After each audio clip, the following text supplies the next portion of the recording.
Girlification, racism, sexism, killing yourself for Africa. This is the 2026 Men's World Cup.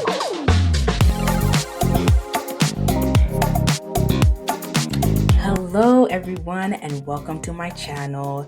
By the title of this video, you will realize that I have never talked about sports on this channel.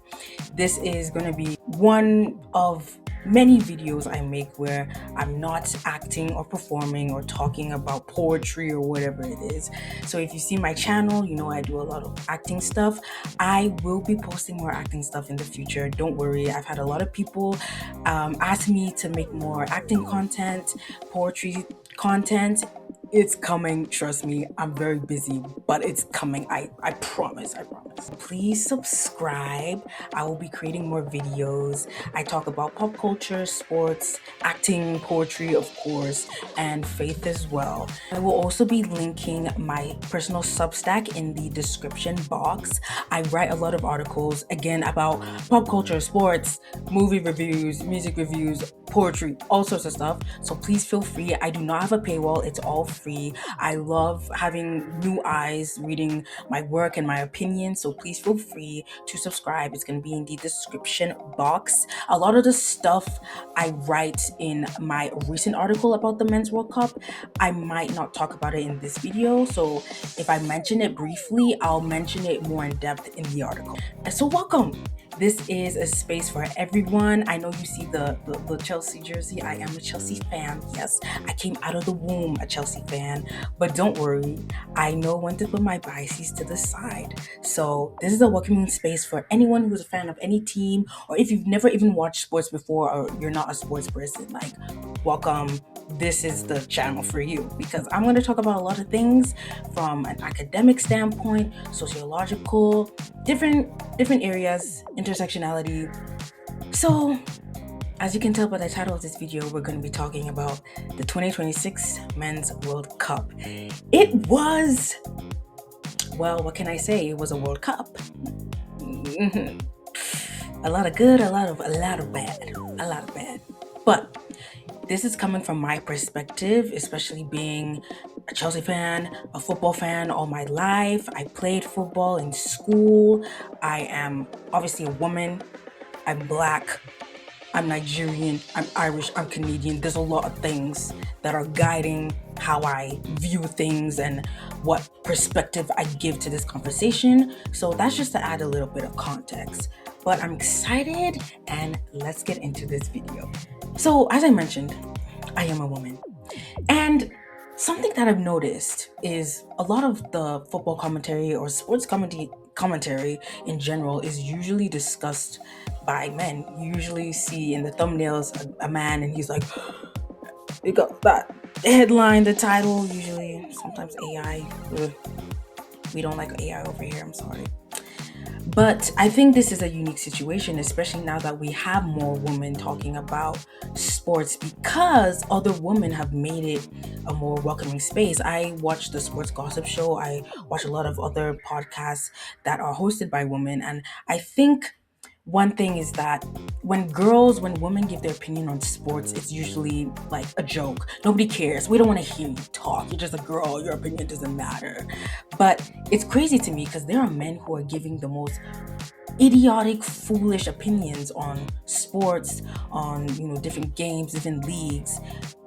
And people don't like it, yet they'd rather platform a foolish man and allow him to give his thoughts than platform an intelligent woman and give her very smart, very analytical thoughts on sports.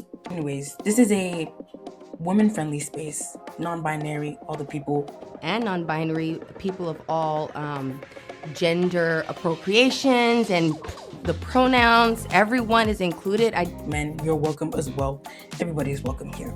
So, just want to point that out. But speaking of women, I'm checking my calendar. It's 2026. Why in the world are people still making jokes about girls liking football or soccer? I live in Canada. We say soccer, but I'm Irish. I'm also Nigerian, so I'll probably be saying football as well. I have seen so much content where men, boys are making that same old joke about, oh, when a girl knows about a footballer, or when a girl is watching and she sees Jude Bellingham and all of a sudden she's interested, or when a girl knows too much about ball, she has too much ball knowledge. It's a double entendre. Okay. It's really annoying because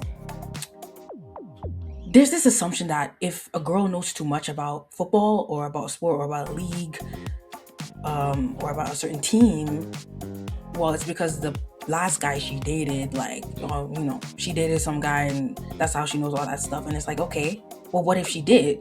Like, yeah, she did date someone in the past and maybe that person was a football player or really liked to watch football. And so she knows a lot about football now. Okay? But the problem is a lot of them see her as like used because, oh, she knows too much. And it's also crazy to me because it's like, well, what if she just knows a lot about football? Regardless of if she had a boyfriend or any partner in the past, why can't girls just be interested in football without it being a whole thing? Why can't they just say, oh, I love Mbappe, I love the Brazil team, without men quizzing them on, oh, so who was on the team in 2001 on April 4th? Who was the striker? Who was the goalie? My brother in Christ. What kind of question is this?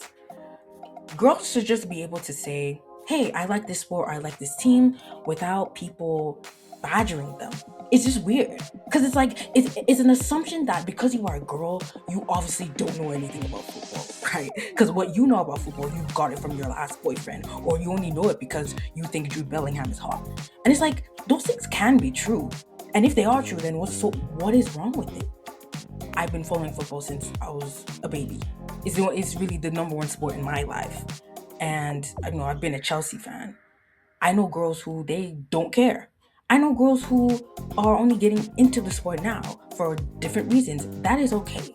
But the funny thing too is that girls, they've been playing and watching football for years. There was there's a documentary called like Copa 71, but thousands of people filled a stadium, I believe in Mexico, to watch two women's teams play. And the reason why we don't see that momentum, or at least we saw an end in that momentum of like, okay, stadiums filling to watch these women play, is because they banned women from playing. So many countries, even to this day, some girls cannot play the sport. They can't play any sport. They're banned. So we're already hindered from being welcomed in these spaces, and then when we are, we're always badgered. Oh, who was playing on this team on this day? What is a offside rule? What is this? It's like you would never say that to a guy. So why is it so different when it's a woman? Why are you assuming that because you're a woman, they don't know anything about sports, they don't know anything about football? A lot of women know a lot about sports. Like, it's not new. It's 2026. It is 2026. Everybody watches women's sports, including women. Now, I know there's some people that will say, well, how can you be a woman but only tune in for the Men's World Cup, but some of you are saying you're not going to tune in for the Women's World Cup? I can't force you to watch it. I do think it's a bit weird, like, why would you not tune in? Because there's this idea that there's a difference between men playing football and women. And to me, the only difference is that women flop less. Like, why are people rolling around like Neymar in that one game? Like, you have that Switzerland guy and Brolo rolling around. I'm like diving. I'm just like, bro, play the game. What is all this theatrics? If you want to act, girl, go to Hollywood, go audition. I'm an actor as well. Like, I'll read the lines for yourself, tape. In regards to flopping, men and their acting chops, when somebody just does a little blow, just a little nudge. Oh my gosh, when I was younger, I really thought that these players were in pain. Then I just realized, they're just doing this for show. Meanwhile, Ishmael Kone legit, his leg went like, you could hear the crack. This man looked down at his leg. He said, oh, that's what, and then he waved. They put him on the stretcher, he waved like he was a princess, because he is a princess, yes, but no, he's actually kind of a princess, let's be real, he is. And he started waving. Meanwhile, most players, somebody will just give them a little nudge and they're acting like they've broken their leg. Meanwhile, an actual player has legit broken his leg and didn't even react that way.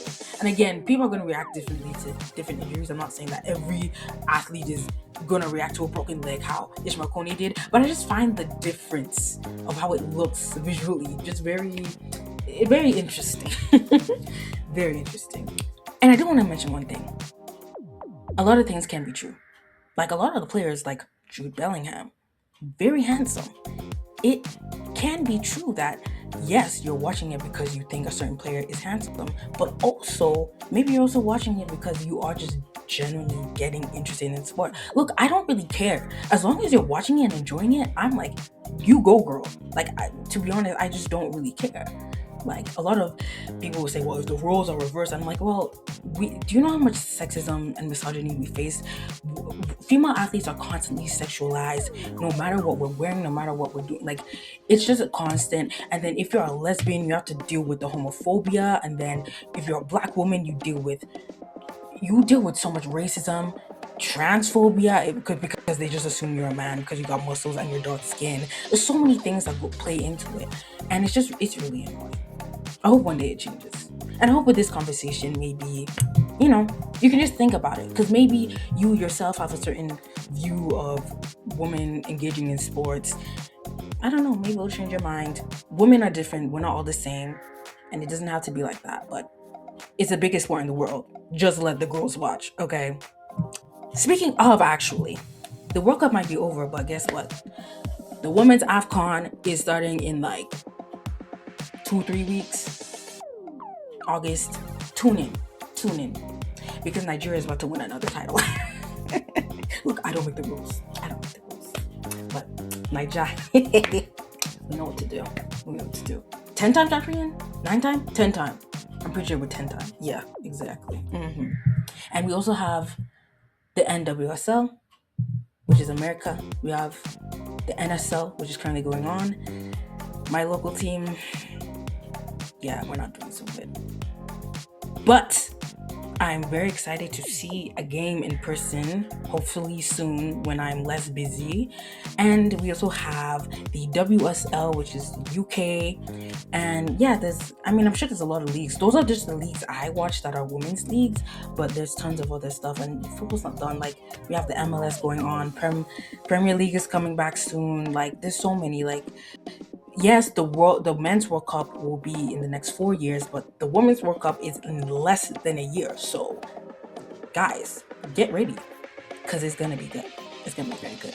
And Canada, we need to get our stuff together, please, because I need us to do good. Okay, Nigeria, same. Ireland, same. Okay. Another topic I wanted to talk about is racism. When am I never talking about racism? When am I never? Oh my gosh, I'm tired. I'm very tired. I'm a Chelsea fan, and there's a player right now that is like probably the most hated man on earth currently. I've had beef with this player since this player and Argentina won Copa America 2 years ago, 2 or 3 years ago. He is the captain of my club. Or co-captain of my club. Yes, Enzo Fernandez.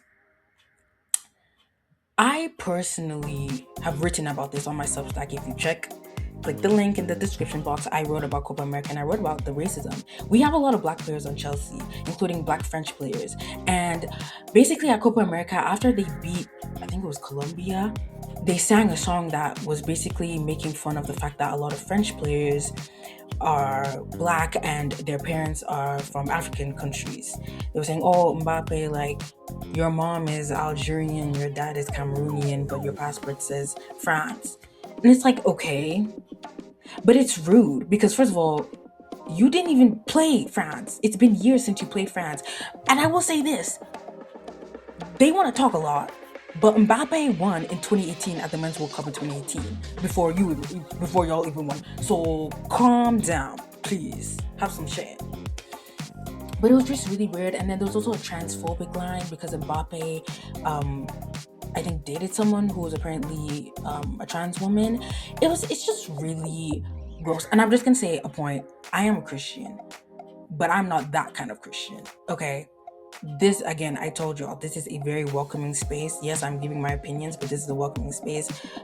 If you're gonna comment, and please comment because I want to hear your thoughts. I don't want to hear any bigotry or like. I mean, obviously, I think YouTube will flag it. I don't know, but I don't want to hear it. This is not the space. You know what I mean? We're gonna be constructive. We're gonna be. I don't think that has to be said. I think decency. Any human can have decency. You should not spew bigotry and hatred. But yeah, speaking of hatred, yeah, Enzo Fernandez is probably the most hated man right now. He got a red card in the final game. Look, did I smile when that happened? Maybe I did. Because look, I just haven't been a fan of the guy since the racist chant after Copa America. And the fact that Enzo Maresca, who was our former coach, basically backed him up. All the Argentine players backed him up. They were like, oh, he didn't do anything offensive. Mind you, the other Argentine players were also singing the chant. Everyone was just backing him up, and it's really annoying because I'm like, there's a player on our team, Wesley Fofana. He's Black French. He was like, well, this is racist, and he called him out. There were people in the comments who were saying, Fofana out, get him out of the club, and backing Enzo. And it's like, and mind you, the people in the comments, I'm looking at the profile pictures, I'm seeing Black Nigerian fans. Oh, I'm like, this man said and did something racist, and here you are coddling him.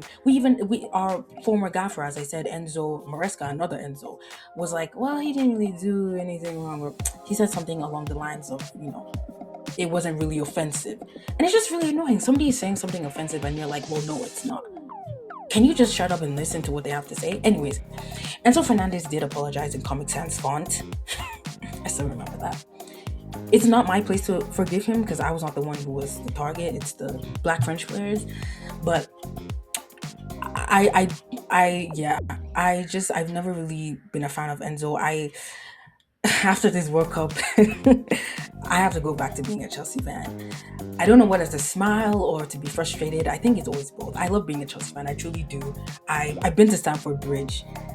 There was no game happening. I just went there with my cousin just to check it out. It was really, really cool. I would love to see a game one day.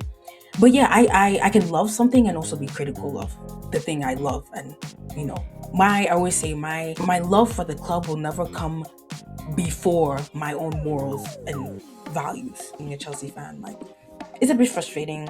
He's coming back to the club, and it's crazy. Like, we have a Cucurella who was on the Spanish team that won. He's going to Real Madrid.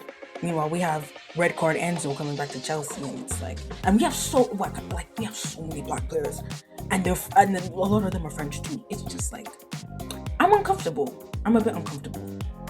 I've been uncomfortable for a few years. I just have not been a fan of the guy. I really haven't. And there's a lot of talk about Argentina and the anti-Blackness, and even like Paraguay and that senator that said racist remarks against Mbappe. It's 2026. Racism was never over. I wish I could be like, hey guys, you choose peace, choose love, but that's just a juvenile way of thinking. It's just not that easy. I really wish racism could just be eradicated. It really does suck, and people just need to stop coddling people when somebody does something racist. Like, they need to face the consequences of their actions, of their words.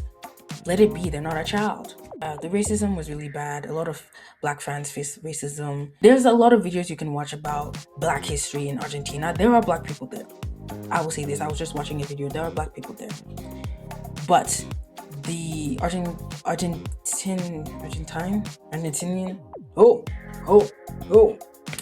people are just working to push them to the side. And these are not my words. This is what they've been saying. There is a Black population. They have a voice. They're speaking. Please listen to what they have to say. Anyways, let's continue this conversation on race, and let's bring it back to the racist chant that the Argentinian team were singing after Copa. Because I was doing some research and I found it so interesting that Erling Haaland, yes, the darling that has come out of. Okay, I just want to say something. I've the Jude Bellingham Erling Haaland saga is so interesting to me because I've known about it since high school. I'm out of high school, like way out. I shouldn't say way out, but it's been a while since I've been in high school. I've known about it since high school, so it's so weird to see people like acting like this is some new thing. Cause I'm like, wait, y'all didn't know about Haaland and Bellingham? Like you weren't. I was a Borussia fan, bro. I know. I have to tell you, like back like right before 2020, like that 2019, 2020, I was such. I mean, of course, I'm a Chelsea fan, but like when it came to the Bundesliga, I love Borussia, yellow and black, BVB. Yes, Bellingham, Marco Rios, that other German guy, Witzel. I hope I'm saying his name right. I really hope I'm saying everybody's name right. I hate mispronouncing people's names. I really do.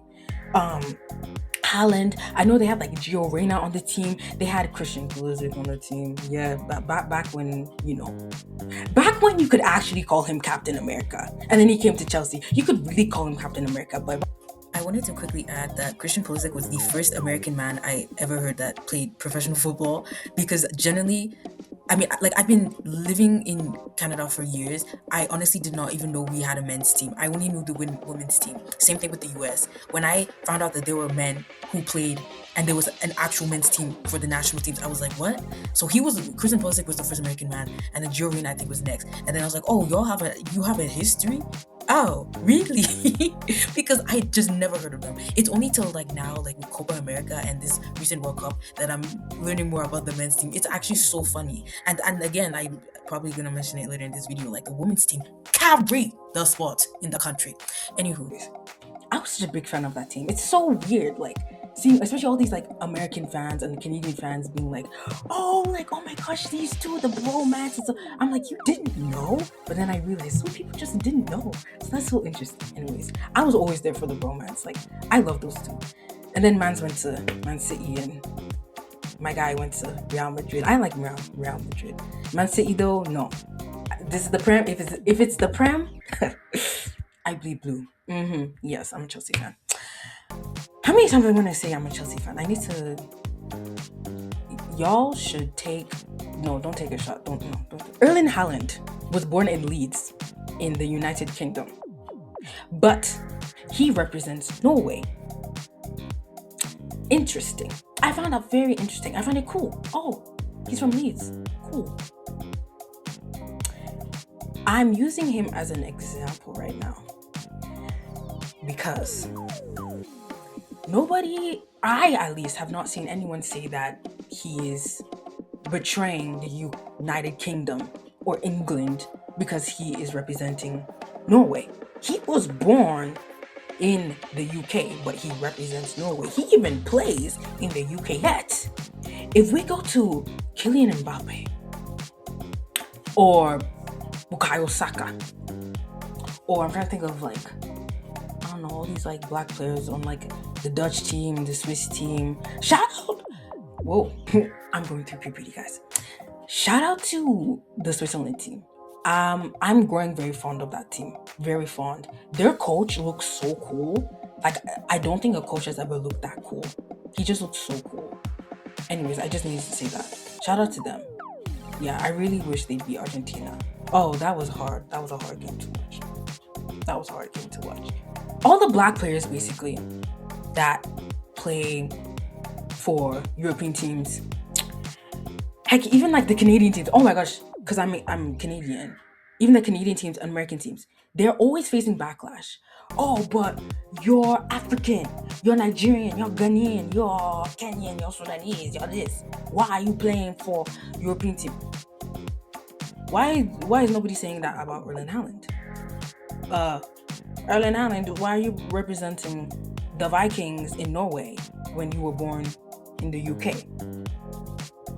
Nobody's really saying that. It's a whole thing about representation and black players who represent like the Western countries, the European countries versus their native one. Because here's the thing, Mbappe was not born in Africa. Saka, I don't think was. He wasn't born in Africa. Rashford wasn't. Kyle Laren, I don't believe he was born in. Where's he from? Like Jamaica or something? The Caribbean. Folarin Balogun, he was not born in Africa. So that's just the first point. These people were not born in Africa. Erling Haaland was not born in Norway. These people, the black players, are representing the countries in which they were, usually most of them, born in. So why? Why? I know why. It's because they're black. It's because they're black, and you people, like black. Like black.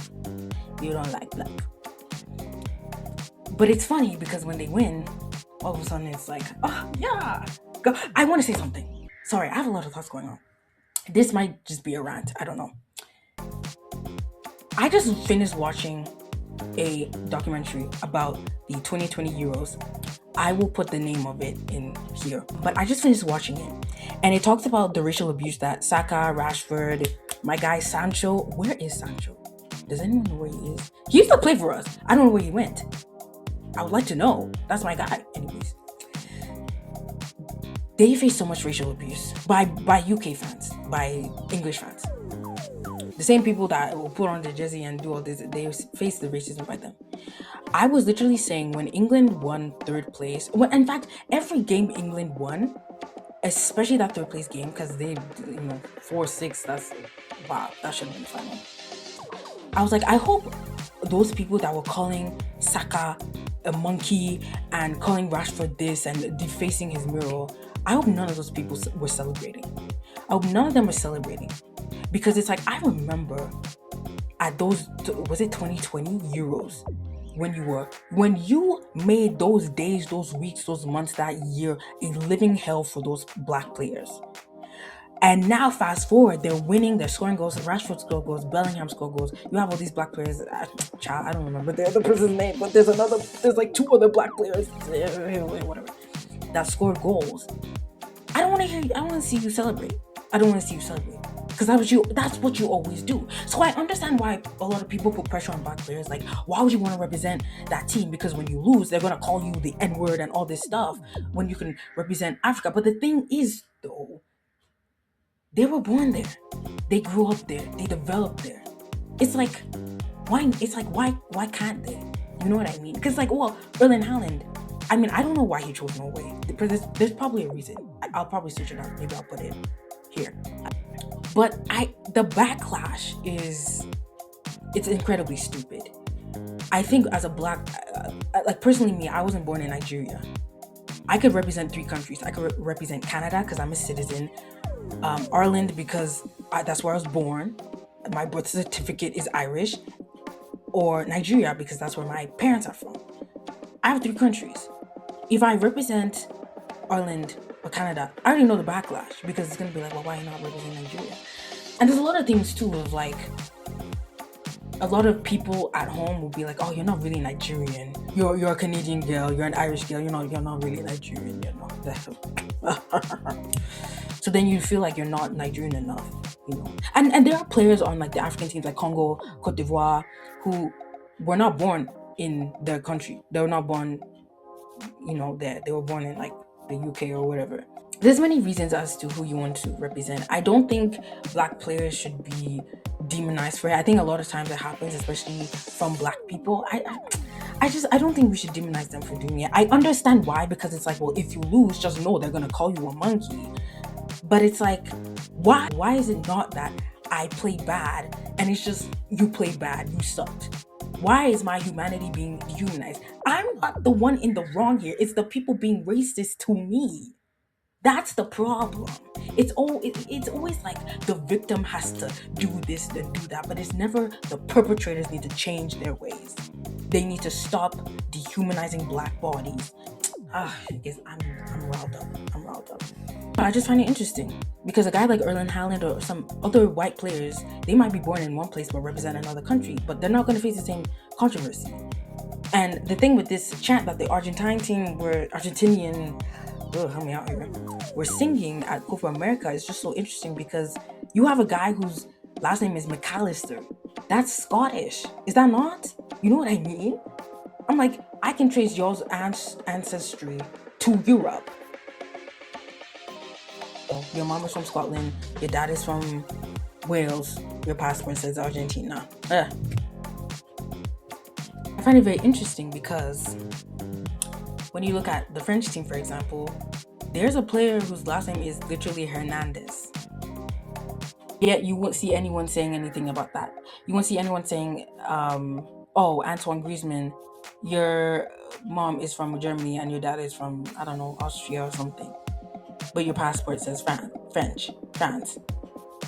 That's not the story. There's players on the French team who are not black, whose parents were not born in France, or maybe they weren't even born in France. I might talk about this later down the line, but I think black players should be able to represent whoever they want to represent. I think it's, at the end of the day, it's not their fault.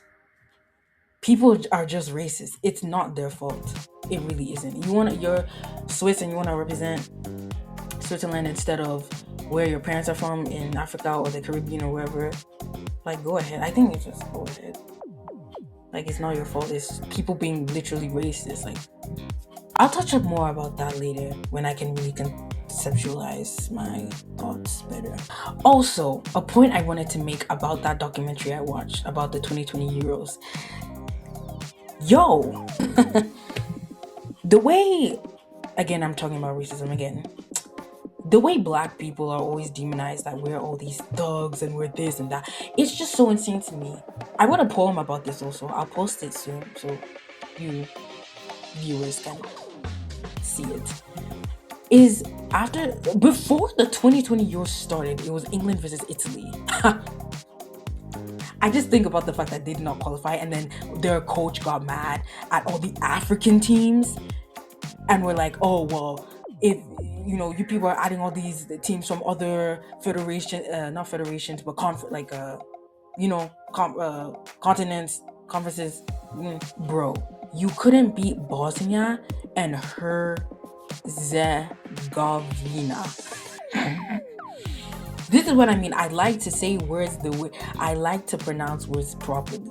So I might have butchered that, but at least I am reading how it is spelled. My apologies if I mispronounced it. But you couldn't even beat them, and you're blaming the African teams that you did not have to face. You could have beat them. Why are you blaming African teams? Anyways, before that 2020 Euros game, I love how this has nothing to do with this World Cup, but the English folk were messing up outside of Wembley Stadium. They were drunk. They were getting on top of buses. They were doing all just acting the maggot, acting crazy, acting insane, mad, as they say, absolutely mad.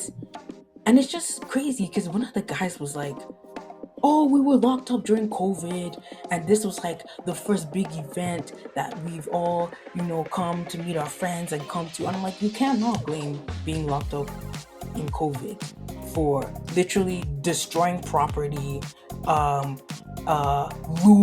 rudeness, drinking during the day, like literally illegally entering the Wembley Stadium with no ticket. And it's so funny because these are the same people that will go to an anti-immigrant demonstration protest and be like, oh, these immigrants, they're entering the UK illegally, just like you did in 2020 at the one. Right. I don't believe anyone is illegal, by the way. I just don't believe that. These immigrants, like, they are the least of your problems. Trust me. Just leave them alone. Let them live. Please. Actually, I don't have to beg. No. Like, immigrants deserve respect. I'm an immigrant. Immigrants, we go through a lot. You can blame them all that you want for your own problems, but at the end of the day, they're really not the one to blame. And they are not these dangerous people. Like, no, they are human beings and you need to respect them. Thank you. Thank you very much. Well, peace. Yes. Oh, Canada. Canada. Oh my gosh. Oh my days. Oh my days, Canada. Yes. I pledge allegiance to the Maple Leaf. Canada, you did that. Canada, you're so interesting to me. I'm saying it as if I don't live here. The Canadian men's team was so interesting to me because, as I wrote in my Substack, everything I've ever said I have written in a Substack article. I'm not even kidding. Like I can reference everything I've said in human history. It is in a Substack article that I've written. Canada, you shocked me. I actually thought South Africa was gonna beat us. I'm not gonna lie. I really thought they were. But then when Morocco beat us, I was like, yeah, that makes sense. But I am so happy for Canada. Ishmakone, love. It, let me say something about the flopping thing. Because like I said, when I watch women's football, which again, it's the same freaking sport. It's the same sport. People always say, oh, it's different. It's the same sport. People have different tactics. People have different ways of playing. But like to me, it's the same. Like I don't believe in like men's sports and women's sports. It's just a sport. And I've said this before, maybe I haven't, but I truly believe that fairness is based on ability and skill and not gender. Men and women, we share more biological. We're more biologically similar than we are different. By the way, I've taken many university classes on this, textbooks, articles, academic articles. I'm not just making up words. Like I will try and reference the things I'm saying if I can remember where I got it from. But I'm telling you, like you can search it up yourselves. Through my research, I'm like, fairness is ability and skill. This is the thing. Oh, men's teams, women's teams. Imagine if it wasn't like that. I think sports would just be less complex and less. It would just be more fun. It would be more fun. Like, and misogyny. They really don't see us as real women, as real athletes, or real pundits, journalists. It's just like, well, sucks for them because I know who the real athletes are. Shout out to Canada. Shout out to Jesse Mars. I've been very critical of the team. I know a lot of people are like, yeah, go Canada, but I think I might have been the only Canadian that was quite critical since Copa. Quite critical since Copa. I wrote it in my Substack article about Copa America. Go read it in the description box. Because I was like, we have all the ingredients. We just need to cook. We just need to put the stove on, put the ingredients on, mix it up, put the suya spices. I don't know. I think we are finding our way. I think making it to the round of 16, like we definitely found our way. I mean, I'll be honest, like we still have some ways to go. Like that Switzerland game. Why couldn't we have tied? We should have. In fact, we should have won, honestly. But we should. Switzerland's a great team. Mozambique, is that how you say his name? Wow. And he's like 19 or something. Whoa. Where are they feeding these children? Or why didn't they feed it to me? Anyways, it's okay. But we still have a long ways to go. We still have to fix some minor mistakes here and there. We need to stop being afraid of shooting, especially shooting on target. But I mean, I feel like we got better since Copa. I definitely think we did. Because I was saying, like, everybody looked like they were so scared to shoot during Copa. Like, it was like nobody wants to score. Like, do you not want to win? And I say that, I think we only got far in Copa because of luck. That other teams that could have and should have beat us just had an unlucky day. Again, I'm quite critical. I love the team. I'm not saying this to be a hater or whatever, you know what I mean? But like, I truly do love this team. I do love the team so much. Shout out to every single one of the players. I've seen Canadians say stuff like, oh, they're not a real Canadian team because they're not all white. And I'm like, bro, the people that scored most of the goals were the black players. Like, and again, it's not about, oh, the black players are better and the white players suck. No, it has nothing to do with that. People will say, oh, it has nothing to do with race. Exactly. Like, I didn't make it. You. Oh. Anyways, shout out to them. I want to say there were some great games. Iran. Sorry, I'm pronouncing it wrong. We were all rooting for you. Oh my goodness. Wow. That offs. Oh, can we talk about the offside? Like, I think we just need to get rid of offside rules at this point. I don't know. Like, one offside is because man's butt was too big. And then another one is like, oh, his elbow was the I just can't. There was a lot of things with the refereeing and VAR. Well, obviously we know about the red card controversy. I'm not going to talk about that because I feel like a lot of people already have. But um, just a lot of corruption, a lot of teams getting away with thuggery. Argentina. Huh. Oh my gosh! Why? Like the game was over and they were beating up the Spanish players. Like, what? It's not funny. It's not funny. That was crazy. They need to get fined. I hope they do. But FIFA, I don't know. I don't know how that. I don't know. I think I should run FIFA. But there would be no corruption. There would just be good vibes, peace, critical thinking, problem solving, collaboration. I think I could run. I think I could run FIFA. Maybe one day. I want to say this was the World Cup, the men's World Cup of the goalies. Wow. The goalie showed up and showed out. Of course, people know about Ziga, Cape Verde. I feel like I always say it wrong.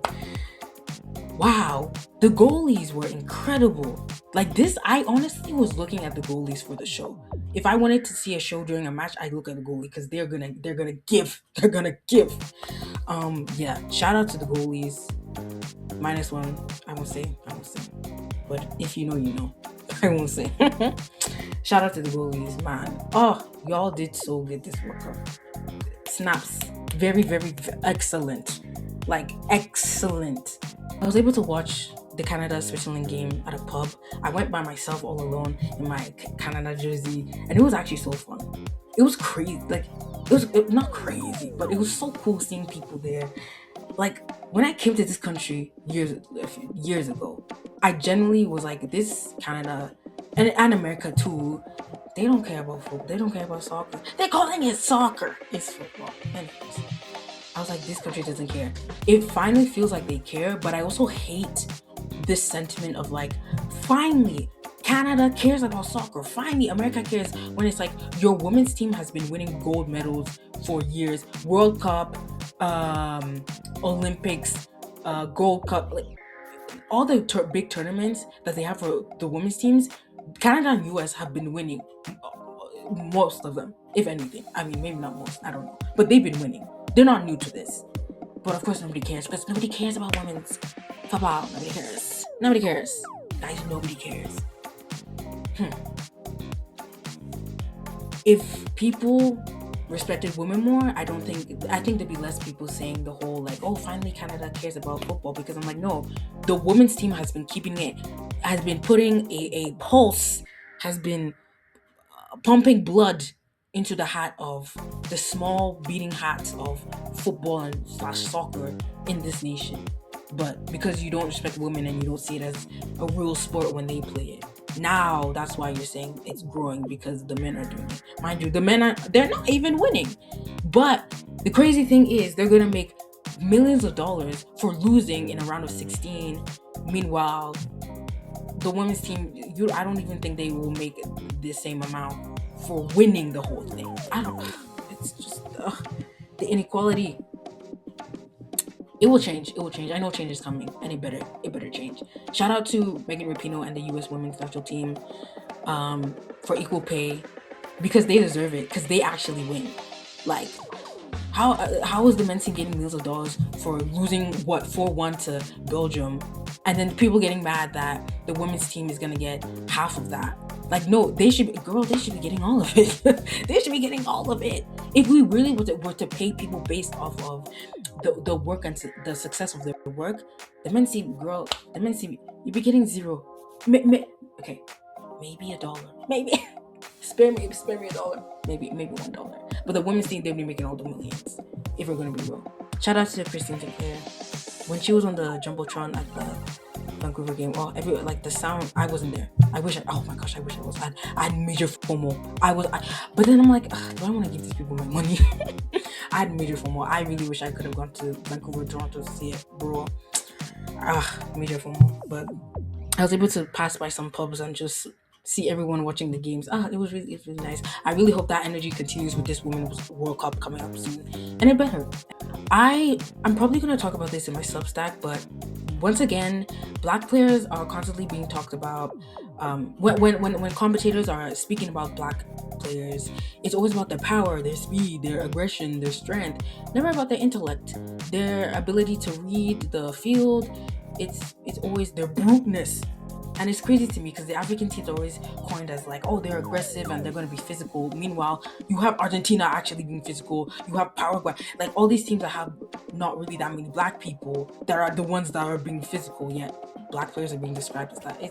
I talk about it in my Substack more, but I just wanted to cover that. Yeah. Also, with African teams, they kept calling some of these teams underdogs, and I was like, who?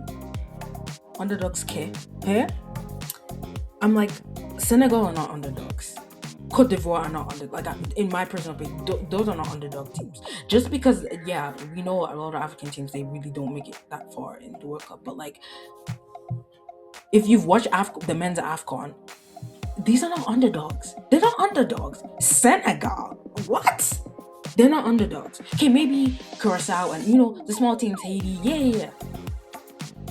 Senegal, Ghana, Cote d'Ivoire, they're not underdogs. They are very successful and very good teams with incredible players. But because they're African, anything that is African is seen through this lens of like, we're infantilized, we're less than, we are brutish, we're underdeveloped. And it's like we can't talk about the problems and the issues that are in the federations there. You're talking about Nigeria, you're talking about all of that. I'll go more into that in my Substack, but it's a shadow that looms over the team. But a lot of these players, even they were developed outside of Africa, mind you. But even so, like African people, we are strong people. To the children, African children, you are strong. Don't let these people tell you what you are or what you lack. You can do anything you want to do. You can be anything you want to be. You can be smart. You can be strong. You can be anything. You'll be delicate. Have soft life. Soft life. Look, I just don't like the way they talk about African teams like really small, all the time. I'm like, no. Like, we are competitors and we want to win. I think as soon as all the African teams were gone, I was so done with the World Cup. I was so done. I was like, well, the France team are left and they're like African by association. But I quickly want to talk about, I talk about in my Substack. Count how many times I've said I talk about it in my Substack in this video. I'll talk about a little bit about the certain men that were allowed to compete in this World Cup, certain men that play for Japan, Morocco, Portugal, Cape Verde, Ghana, certain men with certain allegations, wink wink, I can't wink, who are allowed to play. Shout out to Canada for not allowing that Ghanaian player into the country. However, you also didn't allow a lot of Ghanaian supporters who put their applications for the visas to visit Canada. You denied them. I do talk about that in my Substack because I think America is getting a lot of hate, but Canada did some things too. And it's the story of Canada. Canada is like, oh, I'm the innocent little sister, but when you look behind them, you see dead bodies. You know what I mean? Anyways, yeah. I'll talk about more of the political side in my Substack. So click the link, like the article, read it, share it, do as you wish. But shout out to Spence of England. First of all, the hair color. The hair. The face guard. I mean, he plays for Tottenham. And you know what we think of Tottenham. I can't say the word. I won't say the word. And we know what we think of that word. We think of Tottenham. But he became a star after this World Cup. Yeah. Shout out to him for not shaking that man's hand. I mean, that's so bare minimum. Let me not say shout out, but because it's so bare minimum. Like, you didn't shake someone's hand. We need to stop praising people for the bare minimum. But I just did want to highlight it because I'm like, bro is real. He is real for that. Very real. And he got more hate for not shaking an alleged rapist hand than the person being accused by like seven different women of sexual abuse. That's the reality we live in. To kind of wrap things up, I talked about a lot of stuff. This is just a rant. I think this was just a rant, honestly. I hope you stuck around for the video till the end. I know people's attention span is like a goldfish, so I don't know if you're still here. But if you're still here, hello. I hope you enjoyed this. Please share your thoughts. Maybe you disagree, maybe you agree. I don't know. Share your thoughts. I'm here to hear it. Lastly, I think this World Cup will always I think it's a stain, just like Qatar was a stain, just like Russia was a stain. Like I think yes, it's like the oh, these were great games and people made history and all that stuff. Like yes, but there's so much darkness within it. Corruption, violence, fan violence, racism, sexism, um, certain countries and the way they have been behaving. We have Palestinian footballers being killed and being kidnapped while they're preaching about unity and football unites the world. Like, does it really? Does it really? Does it unite the world really when a black player can miss and now he is being called everything but a child of God? When a player can miss and now his country wants to kill him, now he can't return to his country because of the death threats. Like, it doesn't really unite the world when women are still being discriminated against for simply just watching it when it's the men playing. Does it really unite the world? Especially in places like Canada and the US where like you have to literally give an arm and a leg just to play. Like, it is so expensive to play football in this country. And that's why I think, especially for the men's team, they're so like Canada and US, they're the underdeveloped teams. And the crazy thing is that their women's teams are so successful and did it with half of the resources. If anything, they get the remnants of funding, of the resources, of viewership, and they've been successful. So World Cup, hallelujah. I'm very excited for the new season of Ted Lasso. I'm very excited. I had yes, I would love to be cast in a show like that. That's my dream. I am also writing a pilot that's based off of women's football, soccer. I'm very excited. Yeah, I'm very excited. Um, if any of you are actors or writers too, like, let me know. Like, I'd love to connect. And yeah. Anyways, thank you for watching this video. Again, please like, please subscribe, please subscribe to my Substack. Like the articles. I have so many other articles you can read as well. Comment. I'll probably be making more videos like these in the future. Again, when I have time.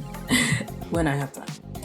But you're gonna probably see an acting video next, a performance video, a portrait video, then maybe another sports video. But thank you for watching. This I like to call my Substack Ziga's World. So welcome to Ziga's World. I hope you come back. Make sure you pick up the trash. See you next time.